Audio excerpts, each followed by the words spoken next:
Ar-ruju'u ila ghairil kitabi was sunnah. Tidak mau kembali kepada Al-Quran dan Sunnah. Jadi kalau ada masalah nih, ada pertanyaan nih, ada kemuskilan nih, kembali ke guru masing-masing, kembali ke madhab masing-masing, kembali ke aliran masing-masing, tokoh masing-masing. Ini dia.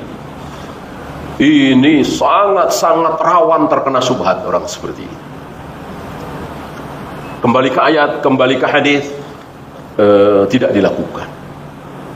Banyak alasan mereka. Salah satunya tadi, salah satunya berangkat dari takzim yang berlebihan. Beliau lebih tahu daripada kita. Betul, beliau lebih tahu dari kita. Ya sudahlah, kita tanyakan saja kepada beliau. Ya. Padahal ayatnya begitu. Hadisnya begitu, sudah jelas. Enggak jauh-jauh lah tentang jenggot. Saya kira di pesantren-pesantren tentu tahu. Mosok enggak tahu itu waqful liha jazzus sawarif khaliful yahud khalifun nasara. Saya kira tidak tersembunyi bagi mereka. Panjangkan jenggot kalian, rapikan kumis kalian, selisihi Yahudi, selisihi Nasrani, Majusi dan seterusnya. Saya kira mereka tahu. Tapi kenapa? Tapi mereka kembali kepada guru masing-masing, kiai masing-masing. Ya. Ketika disodorkan hadis itu, mereka bilang seperti ini. Nggak mungkin. Guru-guru kita nggak tahu hadis jenggot itu, nggak mungkin. Pasti tahu. Ya. Guru-guru kita memotong jenggot, mereka lebih faham, mereka lebih tahu. Maka lebih tentram mengikuti gurunya, kiainya, syekhnya, daripada mengikuti tadi. Ini penyakitnya di situ. Jangankan cuman kiai, jangankan cuman habaib, jangankan cuman wali, ya. Ini siapa? Manusia termulia setelah para nabi, para rasul. Dua lagi, dua-duanya di pendapat yang sama. Siapa manusia termulia setelah para nabi, para rasul? Abu Bakar, kemudian Umar. Ini dua-duanya salah dalam masalah haji tamattu'. Salah, jelas salah. Karena beliau berdua, Abu Bakar dan Umar, mengatakan bahwa haji tamattu' tidak ada. Yang ada itu ifrat apa qiran. Tamattu' tidak ada. Walillahilham, para sahabat adalah manusia-manusia yang menggigit sunnah Nabi dengan gigi geraham. Bahwa yang tidak mungkin salah cuma Rasulullah SAW. Maka sekelas, sekaliber, semulia, sebaik, setakwa Abu Bakar dan Umar bisa salah, tidak mustahil. Ini salah. Maka disampaikan oleh Ibnu Mas'ud, disampaikan oleh Ibnu Abbas, disampaikan oleh Abu Hurairah, disampaikan oleh Aisyah bahwa haji tamattu' ada. Jadi mayoritas sahabat ini tidak bergeming dengan pendapat Abu Bakar dan Umar. Udah jalannya jelas. Dan itu biasa. Ya tentu tanpa cacian, tanpa makian, tanpa menyudutkan sedikit pun, tetap Abu Bakar, Umar manusia termulia, tidak batal dengan satu kesalahan itu. Ini ada tabi'in yang masih berpegang dengan ucapan Abu Bakar dan Umar. Ketika disampaikan oleh sahabat-sahabat yang lain, wabil khusus Ibnu Abbas, bahwa haji tamattu' itu ada. Haji itu ada 3. Ada qiran, ada ifrat, ada tamattu'. Bahkan hari ini manusia sedunia kecuali penduduk Mekah, kalau haji pasti tamattu'. Karena haji tamattu' dilakukan oleh orang yang tidak membawa kambing. Waktu itu Rasulullah bawa kambing. Yang bawa kambing buat hadiu maka tidak boleh tamattu. Yang tidak membawa kambing harus tamattu. Tamattu yang selama ini antum lakukan, ya kan? Melakukan umroh dulu, ya, ketika baru saja sampai ke Mekah, mungkin tanggal 1 Dzulhijjah, mungkin 2 Dzulhijjah, mungkin sebelum itu umroh, ya. Mungkin 3 jam, 4 jam, 5 jam selesai, ya kan? Habis itu sudah. Sambil nunggu tanggal 8 hari tarwiyah, bebas sebebas-bebasnya. Mau makan apapun, mau pakaian apapun, termasuk jima dan seterusnya, nikah, menikahkan. Pokoknya nggak ada larangan. Gitu. Maka disebut haji tamattu, haji yang nikmat, ya. Karena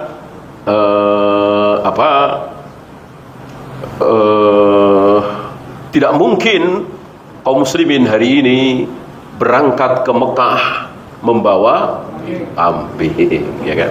Rata-rata kan pakai pesawat. Kalau dulu kapal laut masih mungkin ya, kapal laut itu pun ya agak riskan kan. Ini pesawat nggak mungkin, Pak. Nah, ini si tabi'in ini masih membahas pendapat Abu Bakar dan Umar. Masih mengatakan Abu Bakar, Umar tidak membolehkan haji tamattu. Marah Ibn Abbas, ya.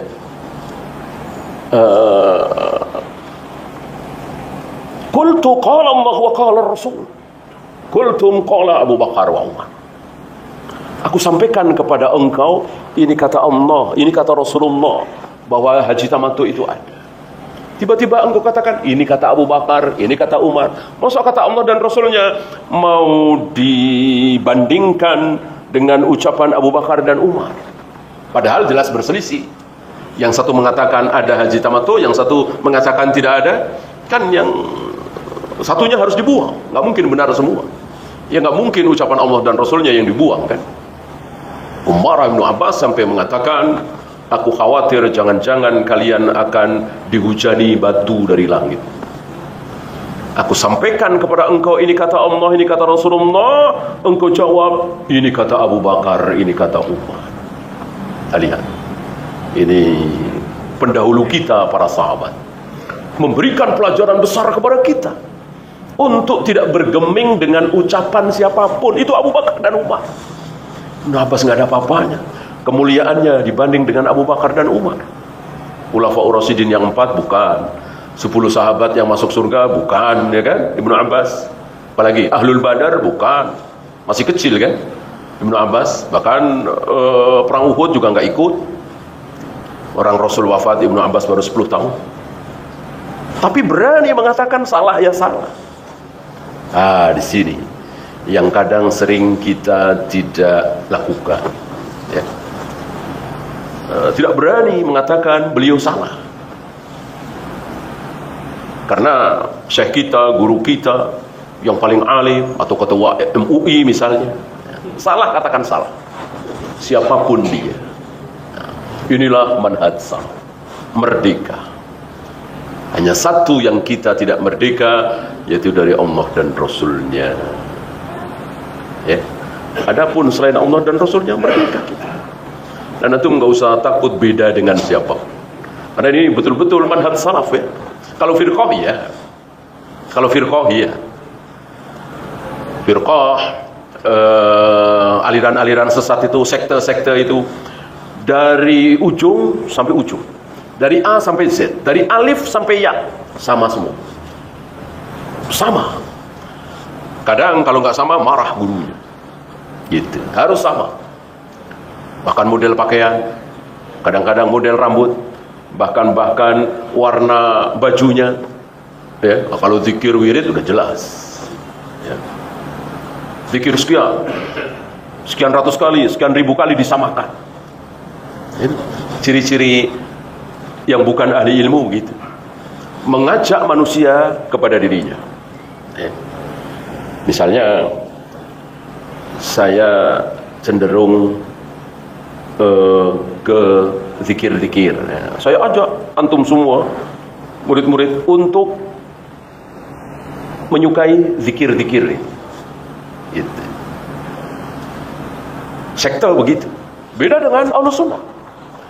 Ahlus Sunnah ini beliau fokus di akidah misalnya. Melihat muridnya kok tertarik dengan hadis, maka mempersilahkan. Silakan antum fokus ke hadis misalnya. Atau beliau ahli hadis, tapi melihat muridnya lebih tertarik ke tafsir misalnya, silakan. Tidak seperti firqah dhalah. Guru dan murid. Imam Syafi'i dengan Imam Hambali. Ya. Imam Syafi'i Muhammad bin Idris dengan Ahmad bin Hanbal. Beliau sendiri yang mengakui, Imam Syafi'i yang mengakui bahwa dalam masalah hadis engkau lebih banyak, lebih tahu daripada aku. Padahal guru. Nah ini kira-kira ahlu sunnah seperti ini. Beda dengan sekte, firqah, pokoknya harus mengikut.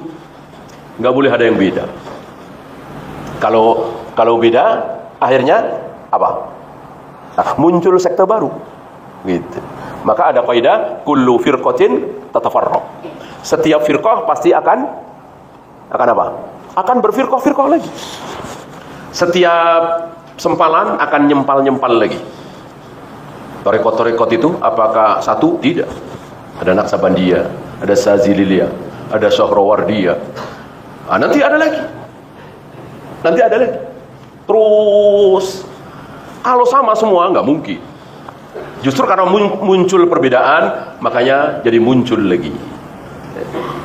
Beda dengan ahlus sunnah. Dari masyrik sampai maghrib.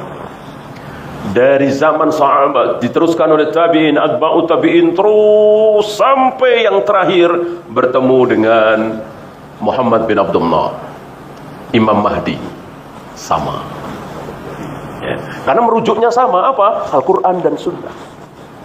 Ada apa-apa kembali kepada Al-Quran dan Sunnah. Ada apa-apa kembali kepada Al-Quran dan Sunnah. Imam Malik pernah mengeluarkan fatwa tentang talak. Tiba-tiba muridnya mengatakan, Imam Malik mengatakan jatuh talak. Ya, ada kasus ya. Ada seseorang yang bertanya tentang kasus. Apakah sudah jatuh talak apa belum? Kata Imam Malik, sudah. Kata Imam Syafi'i, masih remaja waktu itu Imam Syafi'i, belum 20 tahun. Ya Syekh, belum jatuh talak. Kok engkau tahu belum jatuh talak? Mana hujahmu? Langsung. Hujahnya adalah hadis yang sering engkau bawakan. Ya, yaitu hadis tentang Abu Jahal.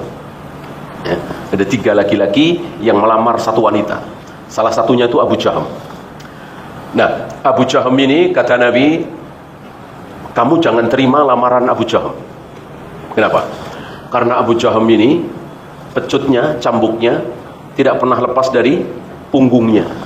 Maksudnya apa? Maksudnya sering menyiksa istrinya, sering memukul istrinya. Maka Nabi menasihati wanita ini, Fatimah binti Qais, untuk tidak menerima lamaran Abu Jahal.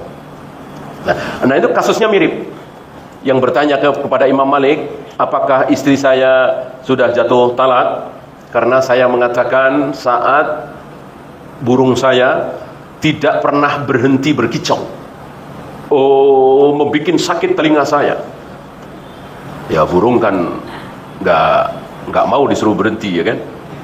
Tapi sakit begitu. Emosi dia mengatakan kalau burung ini tidak berhenti berkicau, jatuh talak ke istri saya. Gitu. Emosi ini kan orang suka bersumpah seperti itu. Ternyata nggak berhenti. Ya. Gimana nih, jatuh apa tidak talak ke istri saya? Imam Malik menjawab jatuh. Karena memang nggak berhenti. Kamu ngomongnya kan begitu sumpahnya. Imam Syafi'i berkata tidak jatuh. Mana dalil? Langsung bawa hadis itu.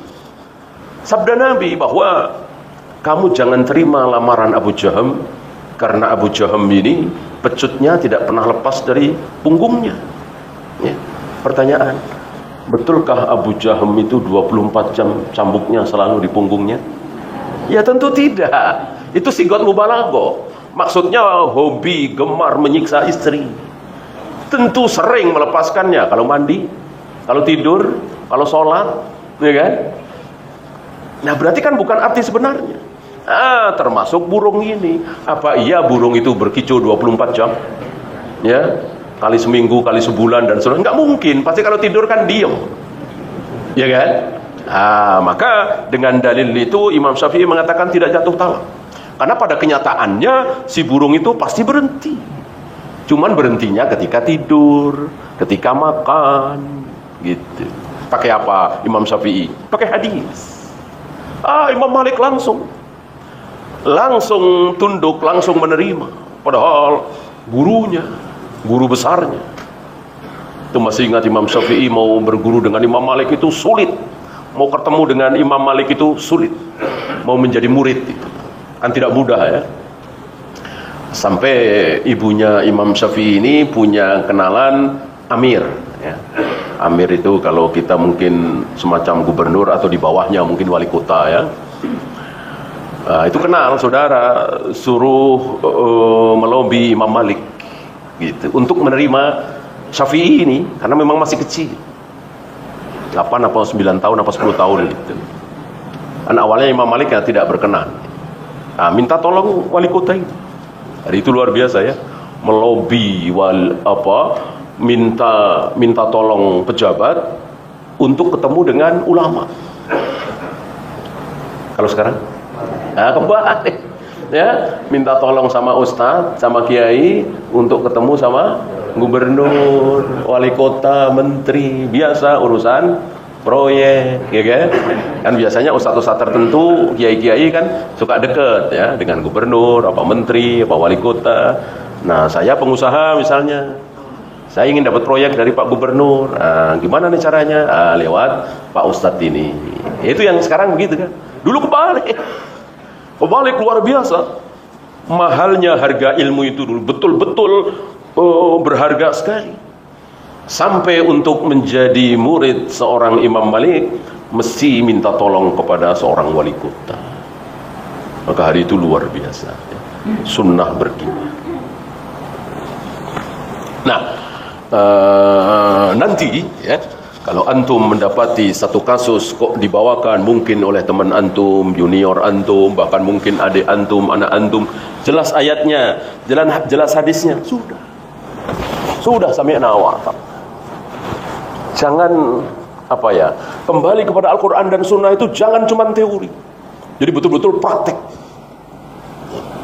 Jadi jangan kembali kepada syekh, jangan kembali kepada si A, si B, jangan kembali ke MUI, ke ulama Mekah, ulama Madinah, kembali kepada dalil. Dan juga tidak boleh kita mengatakan beliau-beliau selalu pakai dalil. Ini pasti pakai dalil. Mana?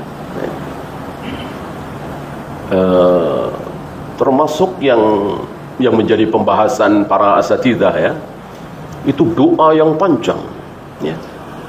Di kunut witir butuh dalil nggak ini?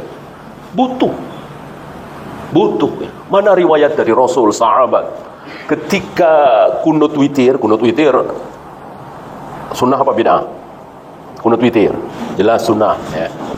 Kunut witir sunnah, yang bid'ah kunut subuh ya kan. Kunut yang sunnah itu kunut witir, satu lagi kunut nazilah. Kunut subuh jelas bid'ah. Sahabat yang mengatakan bid'ah. Maka siapapun yang mengatakan tidak bid'ah, ya tentu tidak membatalkan ucapan seorang sahabat. Ai bunayya muhdas. Muhdas itu bid'ah. Kunut witir jelas sunnah. Isinya bagaimana? Isi kunut witir bagaimana? Ada riwayat? Ada. Yang nggak ada riwayat itu isi kunut nazilah, nggak ada. Ya kalau kunut subuh nggak usah dibahas, bid'ah. Isinya ya pasti beda. Mau isinya sunnah ya tetap bid'ah. Kunut nazilah ini nggak ada isinya, nggak ada contoh dari Nabi. Artinya kalau kita mengikuti contoh dari Nabi ya keliru. Kan Nabi mengutuk dalam kunut nazilah itu ya, Nabi mengutuk melaknat suku Ri'lin, suku Zakwan, karena membantai sahabat-sahabat beliau ya kan. Masa kita sebut ya Allahumma la'an az-Zakwan ar-Rihlan, ya tentu gak pas. Maka gak ada kalimatnya, kita ngarang sendiri. Tergantung kaum muslimin sedang dibantai oleh siapa. Waktu itu kaum muslimin di Bosnia dibantai oleh Serbia misalnya, kaum muslimin di mana itu Myanmar, Rohingya dibantai. Kita sebut itu. Oleh karena itu para asatidzah kan tidak berani ya nunggu satu kalimat. Jadi mestinya satu negeri, taruhlah Indonesia ini, MUI membuat satu kalimat mendoakan kaum muslimin yang dibantai di Myanmar itu. Dibikin, disebarkan seluruh Indonesia. Jadi kalimatnya satu, dengan macam-macam. Gitu. Ini akan berpengaruh besar. bagi orang-orang kafir yang menyerang kaum muslimin di Myanmar, apalagi sedunia, ya kan? Ya minimal se-Indonesia lah ya, atau di Saudi satu kalimat juga. Bukan beda-beda. Nah, kalau berita ini sampai ke orang-orang kufar yang sedang membantai kaum muslimin di Rohingya misalnya, tentu ada sesuatu itu. Pasti, insya Allah. Nah, adapun kunut witir, adakah lafaz-lafaz dari Nabi? Ada. Apa? Allahumma hdina fi man hadait wa afina fi man afait, dan seterusnya yang sering dibaca di kunut subuh itu kunut witir. Ya. Seberapa? Ya antum tahu sendiri. Seberapa? Saya kira nggak sampai 5 menit itu. Saya kira nggak sampai 4 menit. Ya. Bagaimana kalau tambah panjang sekali sebagaimana yang sering kita dengar? Ya, sampai kadang-kadang 10 menit, kadang-kadang 1/4 jam. Nah ini mana dari itu. Kita nggak bisa mengatakan beliau kan ahlus sunnah, pasti lebih faham dari kita, mosok salah sih? Nah, nggak bisa. Kembali kepada Al-Quran dan Sunnah mana? Ya, kalau begitu berarti nggak kembali kepada Al-Quran dan Sunnah, kembali kepada syekh, kembali kepada ustadz-ustadz, kembali kepada ulama di Mekah Madinah. Memang ada seperti itu. Memang ada jaminan dari Nabi SAW bahwa apa yang terjadi di Mekah pasti benar, apa yang terjadi di Madinah, di Masjid Nabawi pasti benar. Mana dalil seperti itu? Bahkan antum masih ingat, saya juga belum lama sampaikan ini di majelis ini, bahwa di Masjidil Haram pernah sholat subuh berapa kali? Masih ingat? Di Masjidil Haram. Ini sebelum tampilnya dakwah Syekh Muhammad bin Abdul Wahab. Pernah terjadi di Masjidil Haram sholat subuh berapa kali? 4 kali. Sholat duhur berjamaah 4 kali, sholat asar 4 kali, sholat maghrib 4 kali, sholat isya 4 kali. Kenapa? Iya, karena untuk mengakomodir masing-masing mazhab. Mazhab kan ada 4 gitu. Hari itu fanatiknya kaum muslimin luar biasa. Sampai ada pertanyaan, bolehkah wanita bermadhab Hanafi dinikahi oleh laki-laki bermadhab Syafi'i? Inna lillahi. Sampai ada pertanyaan seperti itu. Saking fanatik mazhab. Nah, termasuk yang bermakmum itu. Nggak boleh madhab Syafi'i bermakmum pada madhab Hanafi. Saking jumutnya. Nah, karena ribut mungkin ya, namanya Masjidil Haram kan sedunia kumpul jadi satu. Kalau di Indonesia kan rata-rata katanya Imam Syafi'i, ya, katanya, ya kan. Di sono Hambali. Kalau di Masjidil Haram kan ngumpul sedunia, ya kan. Jadi Syafi'i ada, Hambali ada, Maliki ada. Nah, sementara harus dihormati, diakomodir. Nah, jadilah apa yang terjadi yang buruk sekali itu. Salat subuh 4 kali. Jadi imam pertama bermadhab Hanafi, makmumnya bermadhab Hanafi semua. Nah, salam selesai, salat subuh kedua, imamnya madhab Maliki, makmumnya Maliki semua. Sudah selesai, kemudian Syafi'i, habis itu Hambali. Inna lillahi wa inna ilaihi raji'un. Apa kita katakan itu benar? Jelas ini salah. Itu pernah terjadi di Masjidil Haram. Maka seandainya hari ini, ya, hari ini dan sampai kapanpun ada sebuah kesalahan di Masjidil Haram, ada sebuah kesalahan di Masjid Nabawi, mungkinkah? Ya mungkin. Tidak mustahil. Ya. Tahu salah dari mana? Ini pentingnya kita belajar Al-Quran dan Sunnah. Jadi berpatokan kepada Al-Quran dan Sunnah pasti benar. Di luar itu salah. Allahu a'lam. Ya, kita sisakan waktu untuk soal jawab.